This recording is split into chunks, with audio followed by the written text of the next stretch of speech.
In 1959, the Cooper racing team shifted the engine from the front to the back of the driver, making it more stable and way better. By 1961, every team adopted this mid-engine layout.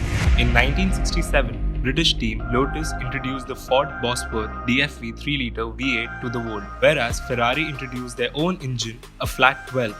Both these engines produced a lot of power. Soon some experimental cars was racing, including a 4-wheel drive, cars with 6 wheels, and even a car with fan at the rear end. In 1978, Renault introduced forced induction to the sport, that is, turbocharged engines. FIA introduced a new set of rules that banned the use of these engines in 1989, after the crash in 1994, in which the legendary driver Ayrton Senna lost his life. Due to this, FIA made some changes, such as slowing down the car, reducing the engine size to 3 litres, and addition of a wooden plank on the underside of the car. Teams started using the V10 engine layout instead of the 3-litre engine. In 2006, FIA introduced the use of V8 engines, which were cheaper, smaller, and helped smaller teams to compete in the sport. In 2014, FIA stated that all cars must run 1.6-litre V6 hybrid turbocharged engine, which could not use more than 100 kilograms of fuel in an hour. In 2018, they introduced a halo above the driver that shields their heads from large pieces of debris. 2021 will see a radical new design philosophy, striking new look with sweeping bodywork and large tires with 18-inch rims. Elements of the car like the front wing and suspension are being simplified, while major changes to the rear end layout, the underfloor tunnels, and the adding of wheel brake control device will all contribute to better racing. With the Liberty Media arrival in 2017, the regulation for drivers regarding social media were amended, and Formula One took a step towards online progress, which resulted in an immediate spike in popularity. During the forced break of COVID-19, many drivers actively streamed on platforms like Twitch and interacted with their fan base and amongst themselves. Thanks to that, most have grown their audience tremendously. Today, some drivers are involved in live broadcasts with known sports journalists, talking about their exciting preparations for the races, even opening about their plans for car development and answering a plethora of personal questions. Of course, live broadcasts are literally gaining millions of views because they create the effect of live interaction, and for fans, this is extremely important. Formula One has its own podcast on YouTube since 2018 and now on Spotify from July 2020.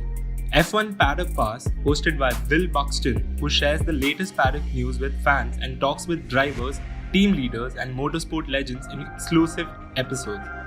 In 2019, 43 episodes were released, which turned out to be very successful, acquiring an audience of 15 million. Video content in various variations, be it short videos like stories or long videos in YouTube format, are rapidly replacing photos. Teams and drivers are already actively following this trend, making various clips with interesting moments from the race during overtaking or radio chat. Professionals are not afraid to make fun of themselves, come up with various memes, and share interesting, comedic content that subscribers love so much. A great way to engage with new racing fans is through gaming. Codemasters' latest F1 release has proven hugely popular and has put Formula One in the living room of families who otherwise have no connection to Grand Prix racing. Another way that F1 is attracting a new fan base is by partnering with Netflix and coming out with an F1 dedicated docuseries that showcases viewers exclusive, intimate access to people in one of the world's greatest racing competitions.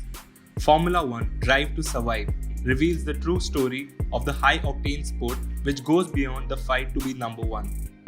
Formula One TV is Formula One's OTT platform and marks F1's biggest investment in its digital transformation to date. Formula One fans will get commercial-free live streams of each race with multi-language commentary. In addition, this service will provide exclusive access to all 20 drivers, onboard cameras throughout every race session. Subscribers will be able to choose the content they view and how and when they access it. All practice, qualifying, and races will be offered live along with press conference and pre and post race interviews. 2021 will see one of the biggest rule changes in F1 history. There is no count of how many times the sport has changed and adapted from its inaugural in 1950. These changes are designed to create closer, fairer, and more exciting racing. For the first time However, F1 is introducing spending restrictions to make the sport fairer, that is putting a cap of 175 million per team per year. This should bridge the gap between large teams and smaller ones and make the sport more economically sustainable. These regulations mark the start of a new era in F1, aiming to further improve the greatest racing spectacle on the planet.